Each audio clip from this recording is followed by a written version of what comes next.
nouveau vlog, petite incartade dans mon bureau. Surtout, bah ouais, oui, vous voyez, hein, le coin bordel, le coin cahier et bouquin. Je suis en train de regarder là sur l'ordinateur Agatha Raisin. Donc la saison 1, voilà, ça c'est le coffret. Donc la saison 1, épisode 3. Je crois que c'est à la Clairefontaine, il me semble. Bref, c'est l'épisode où il y a un meurtre lié à une source d'eau. Donc, bref. Ici, je vous montre un petit peu pas les derniers achats, parce que les tout derniers achats AliExpress, c'est chez ma tante. Mais voilà, des deux cette année. Et je pense que je vais faire des petits tamponnages, découpages et coloriages. Et après, je vais faire, je vais les monter en carte, voilà. J'ai mis à jour la liseuse. J'ai plus de place. Il va falloir que j'investisse dans une clé USB. Alors j'aimerais bien en trouver une en forme de livre, comme ça, c'est spécial numérique. Et autres, voilà, tous les fichiers liés à la lecture. Et, et voilà, donc les dernières petites choses. Au niveau lecture, donc hier soir, j'ai lu jusqu'à la page 297 du tome 10, Meurtre échoué à la crème, de Joanne Fluke. Concernant le livre audio de Felicity Hayes McCoy, écoutez, ça avance doucement mais sûrement. J'ai eu une petite journée de travail, donc j'ai pas écouté 5-6 heures, quoi. Donc voilà, c'est tout. Après, demain je suis en repos, donc on va peut-être bouger. Moi, il y a plusieurs films que je voudrais aller voir. On verra bien, on verra bien, quoi. Allez, sur ce, je vais continuer à regarder Agatha. Bon, devinez qui a encore craqué. Levez la main. J'ai vu passer sur Facebook, sur la page de la bouquinerie des Flandres à Éther, que vendredi 11 et samedi 12 octobre, il faisait moins 50% sur tous les livres. J'ai pensé, donc forcément ils l'ont mis mercredi ou jeudi, je ne sais plus. Et puis comme je cherche toujours les anciens titres de Mary Higgins Clark, mais avec les nouvelles couvertures ou ceux qui me manquent, et bien écoutez, j'ai fait ma petite liste de ce que je recherche sur un papier. Là, c'est dans la poche, je vais me le mettre dans le sac à main, comme ça je l'aurai toujours sur moi. Et puis à 16h, je suis allé. Monsieur est rentré, il dort dans le canapé. Il faut que je prenne l'air, donc allez, c'est parti mon kiki. Ouais, j'hésite à vous le montrer, mais que je vais quand même vous le faire, parce que déjà, la dernière fois, je vous ai pas montré mes achats. Donc là, en tout, j'en ai eu pour 19 €. 75, bref. Donc j'ai de tout, hein. Il y a dans les zones euros et dans les rayonnages classiques à 3-4 € pièce. Je n'ai pris que des poches. Allez, c'est parti. Donc là, nous avons Tissé Boyle, histoire sans issue, pardon. Alors le titre m'interpellait parce qu'en fait tout est rangé sur les tranches comme ça en fait. Et quand j'ai vu la couverture, je suis oh, c'est bon, ça a l'air d'être un truc un peu loufoque, on y va. Oula, j'ai vu David Van, je fais c'est bon. Séverine Lanté, la chaîne Il est bien solide, il n'arrête pas d'en parler, je le prends. Il y a des thèmes comme ça où tu vois le titre, enfin le nom de l'auteur, tu prends direct. Là, Émilie de Turckheim, le prince à la petite tasse. J'ai vu du Turckheim, je suis allée tiens, on va tester.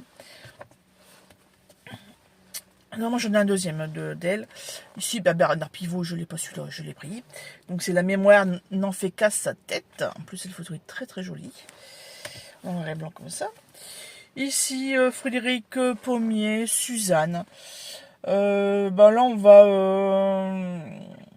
on va vivre un petit peu. C'est le partant d'une femme de 95 ans. On va la suivre dans toute sa vie. C'est écrit par son petit-fils, parce que j'ai compris. Donc, voilà. Là, c'est marqué Suzanne est ma grand-mère ou la vôtre. Suzanne est un symbole. Du haut de ses 95 ans, elle en a des choses à dire. Toute une vie bien remplie dans la guerre ou la paix, dans les deuils ou la joie, voilà, etc., etc. Ça vous donne un peu le ton. Ici, Christine Anna, je ne l'avais pas celui-ci, donc le paradis blanc. En fait, à chaque fois j'hésitais, je vérifiais sur mon listing, hein, comme d'habitude, vous le savez.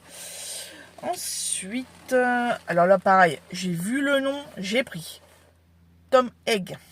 Voilà, l'auteur de la bibliothèque de minuit. Et là, il a sorti un autre livre en brochet là, il y a quelques jours. Et puis, de cette là, je ne savais pas qu'il avait écrit cela, donc j'ai pris. Là, c'est le premier que j'ai acheté. Écoutez, ça se passe sur l'été indien dans le Rhode Island, un manuscrit disparu, deux écrivains rivaux et la violence des passions qui prend le pas sur la littérature. Un vrai page-turner d'été, captivant et lumineux, mené de main de maître par un roi du suspense. Je connais pas du tout ce Roy Braverman avec Pasa Kuko.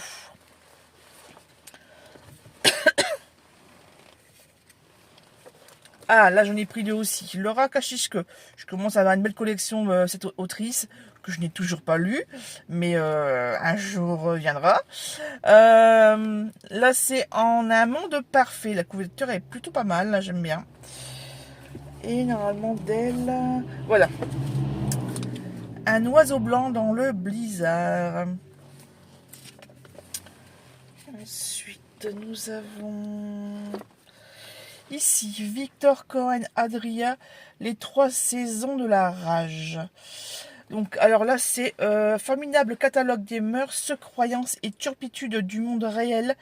Les 3 saisons de la rage, qui se situe en Normandie, est autant le roman d'un médecin de campagne au XIXe siècle que l'évocation universelle de ce qui suscite les comportements humains.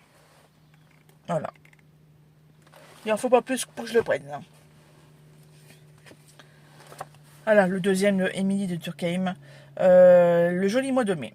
Voilà. La couverture est rigolote avec deux petits chiens.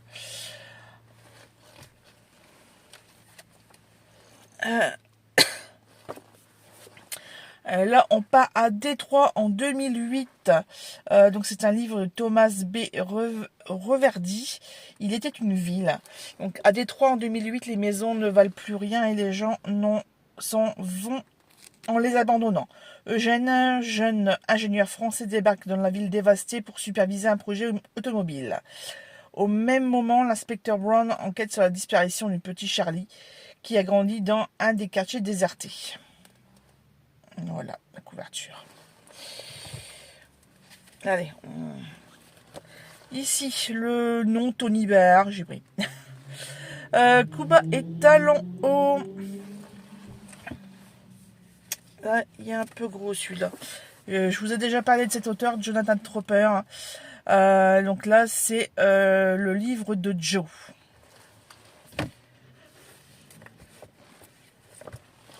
Ici, j'ai vu le titre de l'auteur, non. Pareil, Henning je vous laisse lire. Mankel, je vais y arriver. Les chaussures italiennes. Et le dernier, pareil, le titre, enfin l'auteur aussi, Camille de Peretti. J'ai déjà lu cette autrice, il me semble. Je sais plus le titre, mais bon. Nous sommes cruels. Ouais, là, ça a l'air d'être un peu particulier. Julien et Camille sont faits pour s'entendre. Fascinés par la littérature du XVIIIe siècle, élèves brillants, cyniques, ils ont la conviction de s'être trompés d'époque, et surtout une dévorante envie de s'amuser et d'affirmer leur toute-puissance. Alors quoi de mieux pour combler leurs aspirations que de se prendre pour le vicomte de Valmont et la marquise de Merteuil. Quelques règles, de nombreuses proies, un maximum de trophées, les voilà partenaires de crime, maîtres d'un jeu cruel dont ils tirent les ficelles en redoutables manipulateurs. Mais c'est un jeu dangereux qui risque de se retourner contre eux et de les précipiter dans ce qu'ils redoutent le plus, devenir des adultes. Voilà. Et bien écoutez, ce fut une très très bonne pioche. Je reviendrai à Ether puisqu'ils ont une zone euro, donc c'est à 1 euro. C'est des livres qui sont un peu abîmés en fait, ou vieux, enfin voilà. Et Et c'est hyper bien rangé. C'est pas les gros tas de livres comme habitude il y avait, où il fallait fouiller, enfin voilà. Non, là tout est sur des étagères au fond, enfin tout un côté. C'est vraiment bien fait. Et c'est vrai que c'est énorme, hein. C'est vraiment très grand. Et voilà, franchement, je suis contente de ma petite virée. Sur ce, je vais quand même rentrer. J'ai commencé à sélectionner des petites choses pour mon scrap, pour les tamponnages. Donc, on verra ça peut-être ce soir. Je sais pas, je vais peut-être faire une soirée télé tamponnage. Sur ce, à tout à l'heure. Un petit coucou en ce mardi 15 octobre, il est midi passé. Je vous prends juste pour vous informer que j'ai terminé le tome 1 de la saga Finfaran, écrit par Felicity Mike... non, Ace McCoy. Donc le premier tome, c'est La petite bibliothèque du bonheur. Donc je l'écoutais sur Audible en streaming, puisque je suis abonnée à Audible, voilà. Donc là, je l'avais gratuitement. Et j'ai découvert qu'il y avait le tome 2 également gratuitement. Donc là, c'est Le Petit Café du Bonheur. Et puis on retrouve les mêmes personnages. Voilà, j'ai écouté 5 minutes. Donc voilà. On retrouve donc Anna, sa mère Marie et sa fille Jazz, alias Jasmine. À la fin de tome 1, elle coupe vraiment le cordon avec son ex-mari en fait. Donc ça c'était assez intéressant. Il se passe des choses concernant la bibliothèque, il y a des retournements de situation, il y a un esprit de communauté qui renaît justement grâce à un livre qu'ils ont trouvé dans la bibliothèque. Je vous en parle pas plus pour que vous laissiez la surprise, mais voilà. Et puis il y a surtout les péripéties concernant une maison que Anna a héritée de sa grand-tante. C'était la tante de son père, il me semble. Et c'est la maison de Maggie, il l'appelle. Et c'est vraiment une petite maison isolée. Il y a 3 pièces, 2 pièces et un appentis. Et en haut d'une falaise. Donc il y a pas mal de péripéties avec ça, puisqu'il y a quelqu'un qui va s'occuper de la retaper.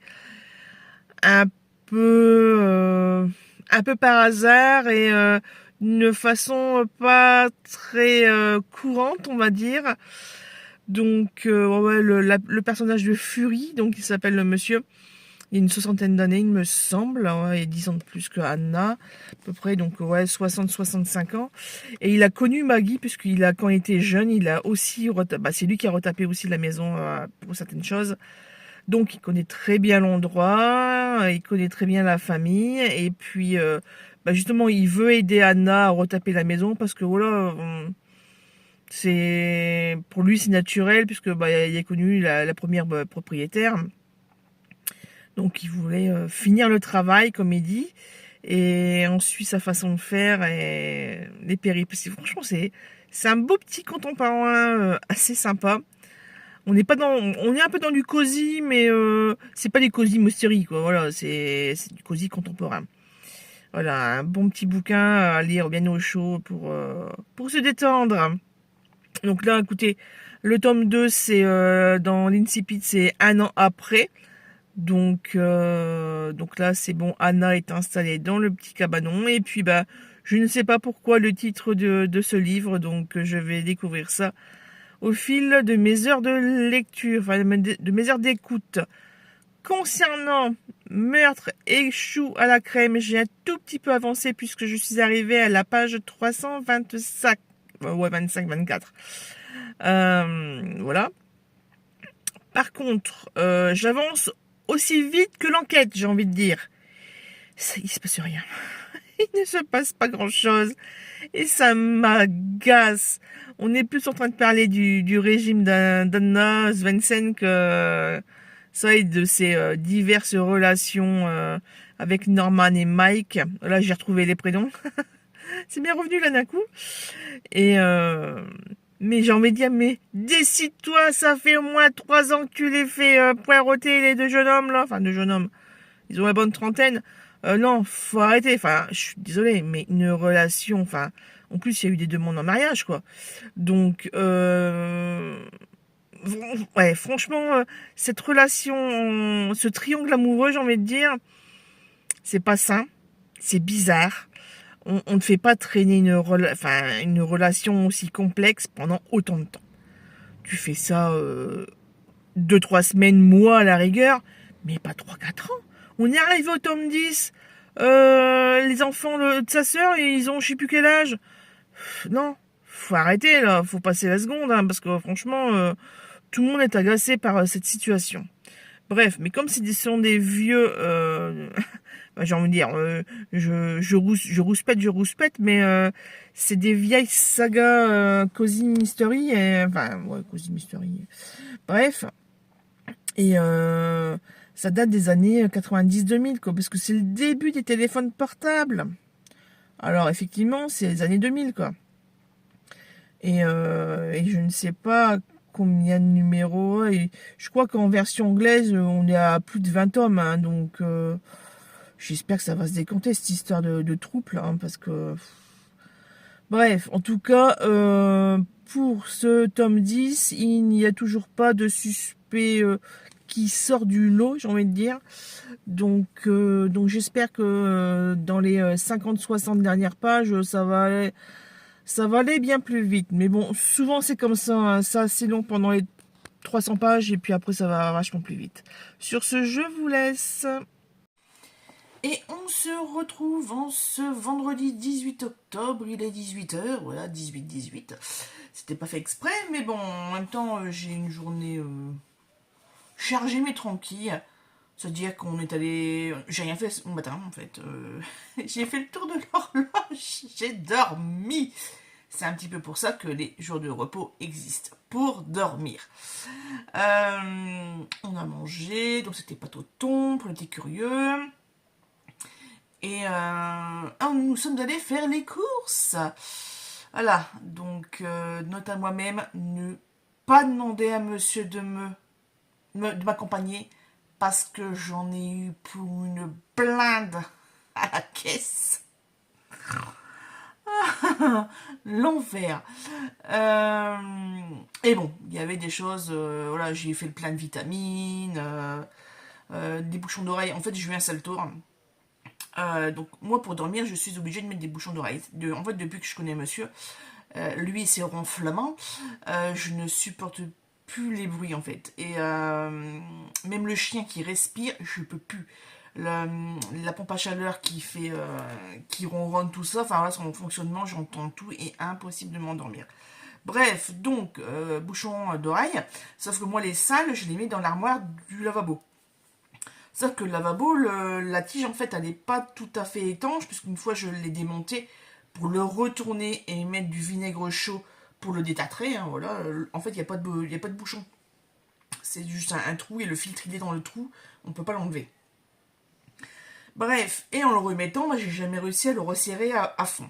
Donc bah, des fois il y a un petit peu d'eau qui coule à l'intérieur du meuble. Et j'ai pas fait gaffe moi. Et là quand j'ai voulu nettoyer les bouchons d'oreilles, je me suis aperçue que en fait ça avait macéré dans l'eau.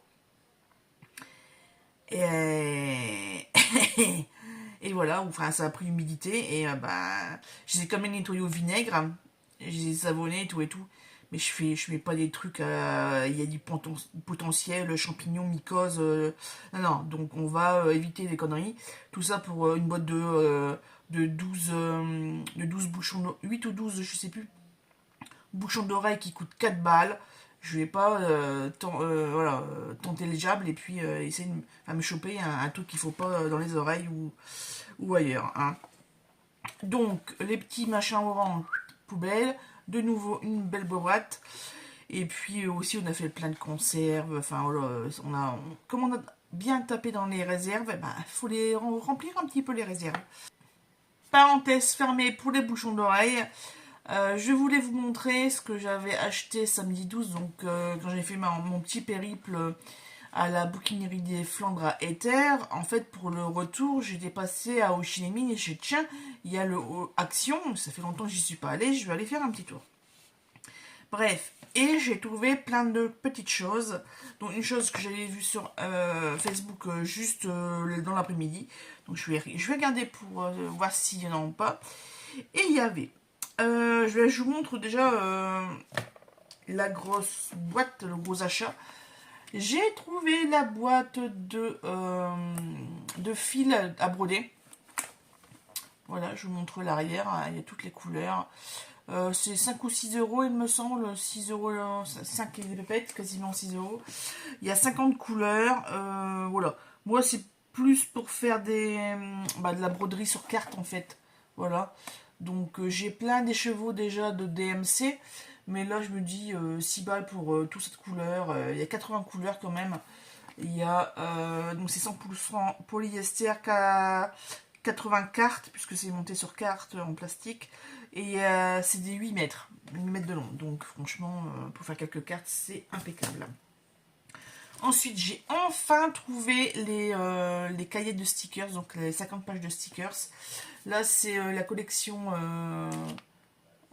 nourriture. Je vais essayer de faire de l'autre côté plutôt. Il y a différents styles de traits. Je viens de regarder là. Les cafetières, quelques petits mots, des petites choses en noir et blanc. Il y a des styles qui font un peu plus kawaii que d'autres, mais ça reste plutôt sympathique. Voilà, je vous montre un peu jusqu'à la fin. Il y a même des pages que j'avais pas vues. Bon, voilà. Donc là, bien pratique. Et j'ai dégommé instant. Franchement, j'en prends jamais, mais je suis là. Allez. Bah attends, on en avait parlé la dernière fois qu'on s'était vu. Les petits dots. Comment ça s'appelle déjà ce machin-là? 1, 2, 3. Glitterstone. Comment ils appellent ça? Pierre scintillante en acrylique. Donc là, le fond, il est un peu beige. Donc on a... je sais pas si vous allez voir les couleurs comme il faut. Là, le fond, il est rose. Donc là, c'est du rouge, orange, jaune, vert. Alors le vert, il n'y a qu'une ligne. Super. Ici, le fond est bleu. Donc on a du vert, bleu, rose fuchsia et rouge.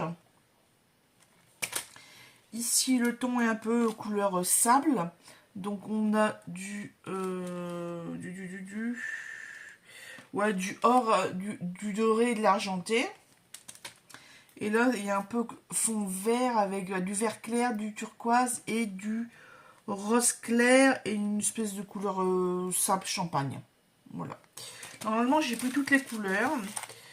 C'était à moins d'1 euro, même moins de 80 centimes. Il semble, je sais plus où j'ai mis le ticket de caisse. Donc ça, je ne peux pas vraiment vous dire. Pareil, j'ai craqué sur un carnet de cartes DIY.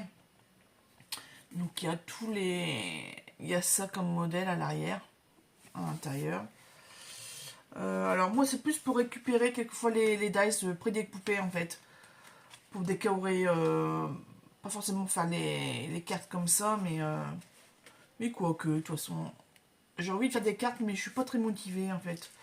Là, j'ai fait une commande AliExpress ce matin parce que j'ai reçu mon salaire. Et il y avait pas mal de petites choses que j'avais dans le panier. Donc, j'ai commandé. Et j'ai surtout passé mon après-midi à mettre à jour mes commandes de cette année. Donc, j'ai tout noté. J'ai commandé beaucoup de perles. Pas beaucoup de trucs pour les scraps, mais bon.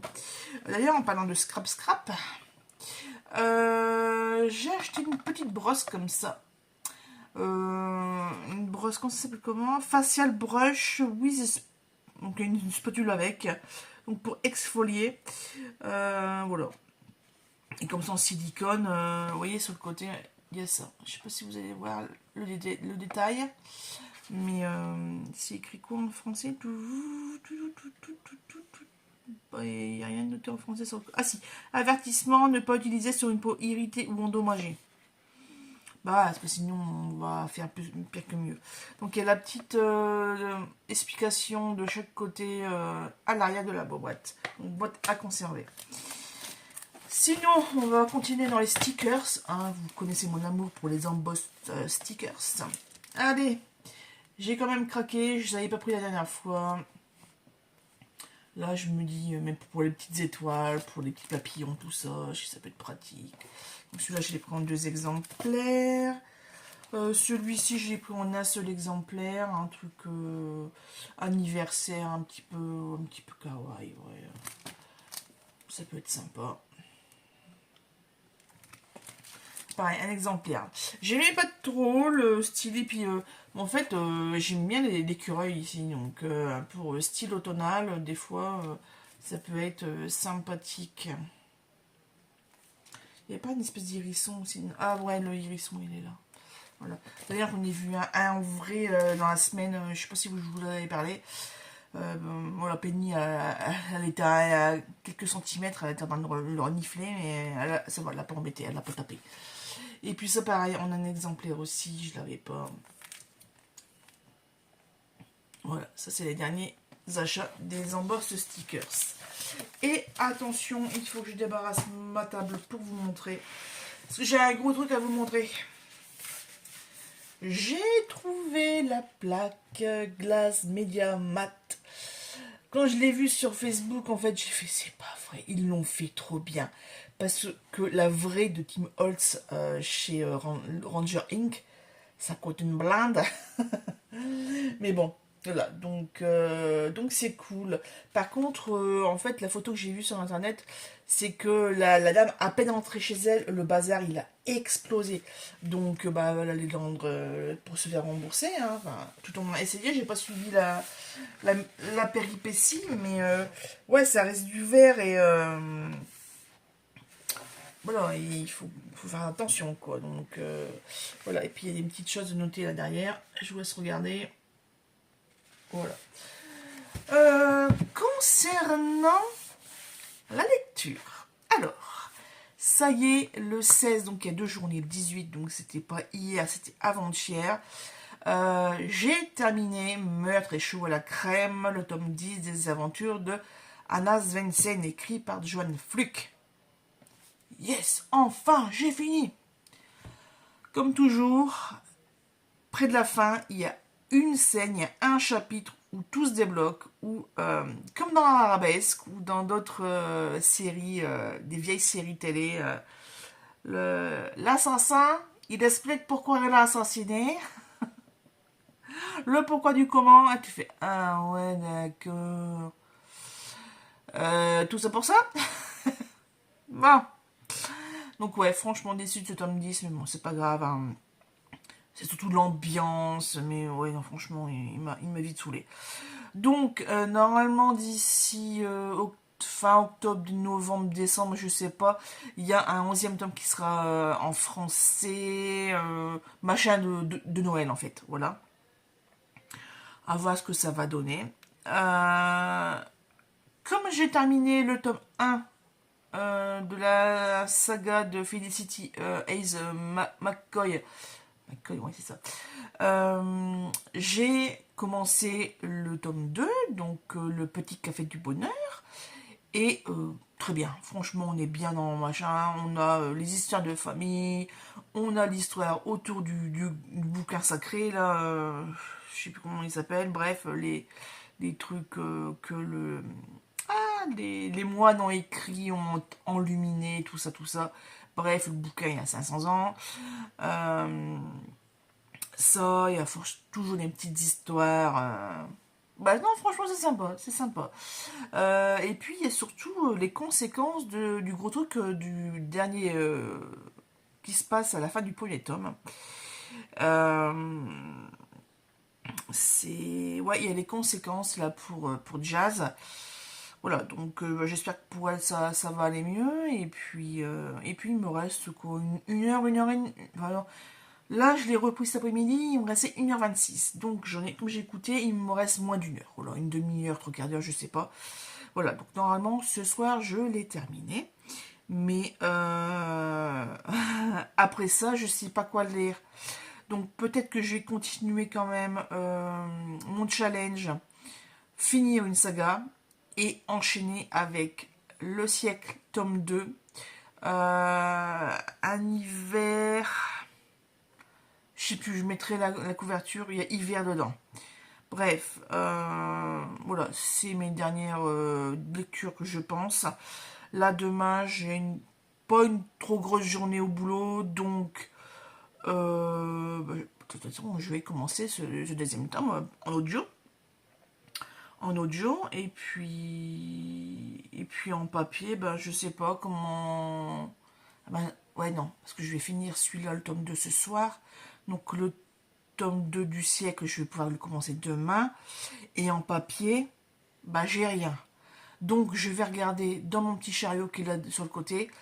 Et puis bah, avancer dans les différents items de challenge. Voilà, voilà, je vous reprends un peu plus tard. Normalement, je clôturerai ce vlog bah, le 20, dimanche. Comme ça, vous êtes au courant déjà de la fin de ce vlog. Et je vous dis à tout de suite.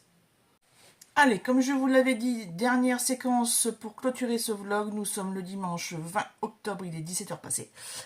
Et aujourd'hui, alors, en plus d'avoir une très jolie petite statue, là, non, attendez, hop, Miss Météo en carton, tac, ici, petite Penny, et là, elle attend après ses bonbons, mais comme elle a mangé tous les bonbons, bah, il n'y en a plus, voilà. Et je vais un peu oublier d'aller en racheter. Bref, je disais, j'ai trouvé de ces pépites en boîte à livres, je suis trop contente. En plus, je vais vous expliquer après pourquoi ça tombe très bien. Bref. À Saint-Paul, j'ai trouvé ceci. Des Elisabeth Georges. Donc là, c'est Mémoire infidèle. Je vous lis la quatrième parce que c'est vrai que je commence à avoir pas mal de titres d'elle. Et le pire, c'est que je n'ai encore jamais lu un seul. Donc, chose qu'il faut vite réparer. Je vous lis là un peu la quatrième. Alors, renversé puis écrasé à 3 reprises par la même voiture. Telle est la fin sanglante d'Eugénie Davis, discrète sexagénaire habitant la paisible bourgade de Henley-on-Tham.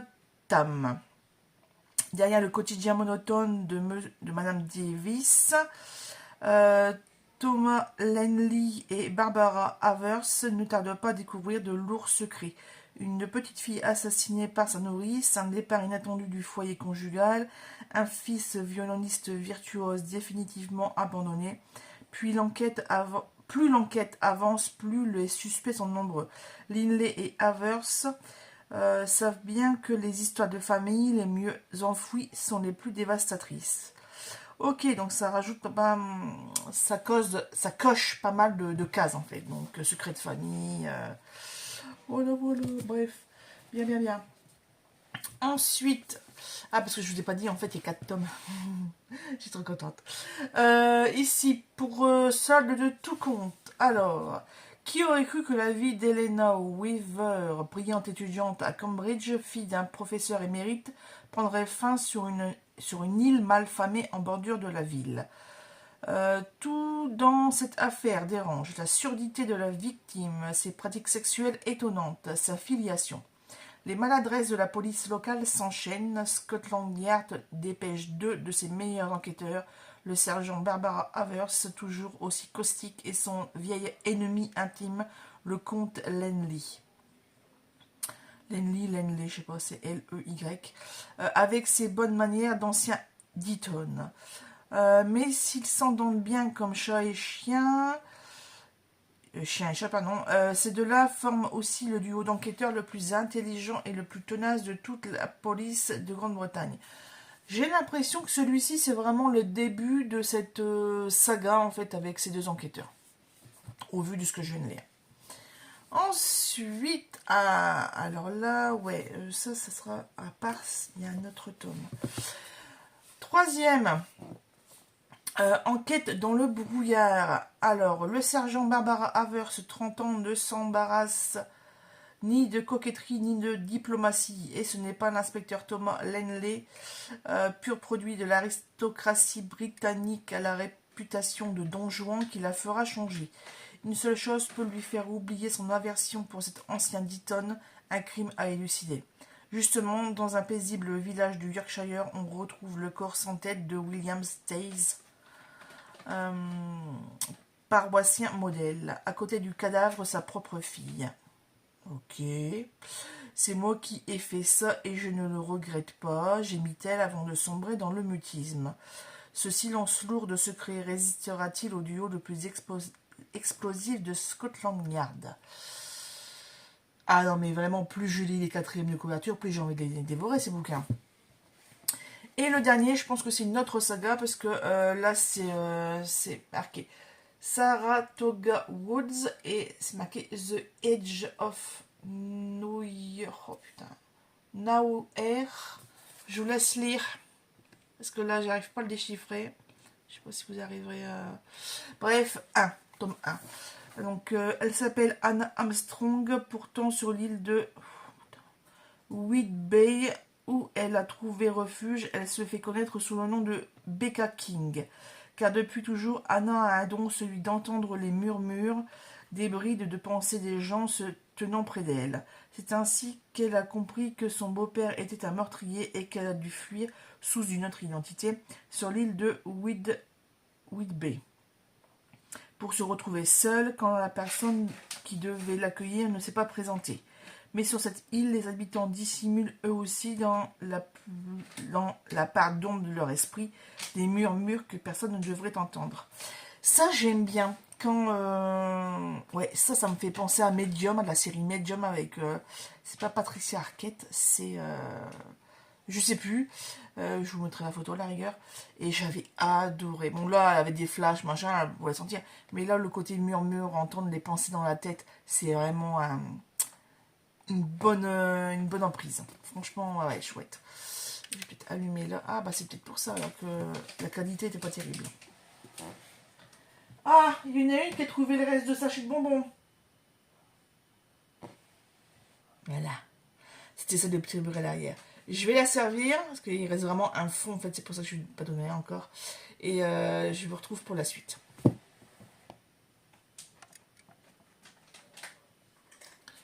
Voilà, mademoiselle est servie, on va pouvoir passer à la suite. Ouais, donc ça. Ensuite, une autre boîte à livres. J'ai trouvé celui-ci. Il me semble que j'ai déjà un livre de cette autrice, Irène Nemirovsky. Là, c'est David Golder. Alors, ruiné, malade, abandonné de tous ceux dont il pensait être aimé, David Golder n'a pas dit son dernier mot. Une occasion s'offre à lui de redevenir riche. Il se lance à corps perdu dans cette dernière aventure. Peinture sans complaisance du monde de l'argent, tragédie d'un vieil homme mal aimé, fable morale, David Golder est un roman d'une remarquable puissance. Et c'est chez les éditions Les Cahiers Rouges de Grasset. Alors, c'est un petit bouquin, il fait pas beaucoup de pages, il fait moins de 200 pages, 190. Voilà, donc c'est vrai que c'est ça, enfin, ouais. Vous voyez, c'est comme ça à l'intérieur, c'est pas comme dans les livres de poche classiques. Voilà. Ça, et alors, une trouvaille, franchement. J'étais en train de regarder, j'avais même pas vu tout de suite. Après, la troisième étagère, oh, punaise, qu'est-ce qu'il fait là, lui? Bon, bah, tu vas venir avec tes petits copains. Parce que c'est Ken Follett, la colonne de feu en grand format. La tranche est pas piquetée, elle a une très légère tache. Là, il y a une petite décoloration, mais bon, c'est pas très grave.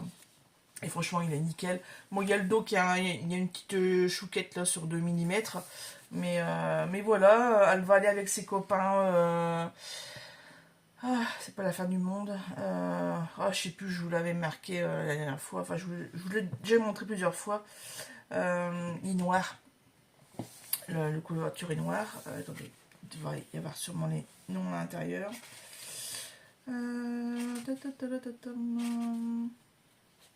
Ah ouais, donc ça... D'accord. Encore une fois, dans les Ken Follett, on a en début de livre la liste des personnages par pays. Ah ouais, on va même en Espagne, aux Pays-Bas, en Écosse. Ah ouais, pas mal. On va vraiment partout. Et ça se passe Première partie en 1558. Donc ça, c'est vraiment, vraiment de l'historique. C'est pas noté dans quel...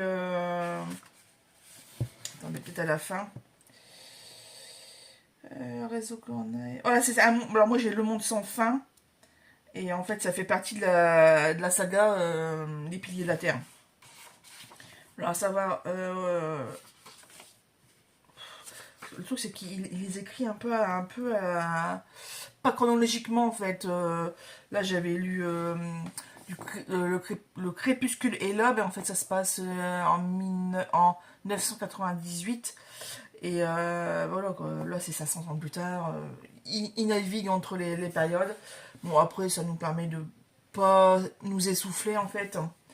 Parce qu'on là, on finit un bouquin, on veut ah, ça serait bien de savoir le comment du pourquoi de avant, et puis après, oh, bah, peut-être le après. Enfin, voilà.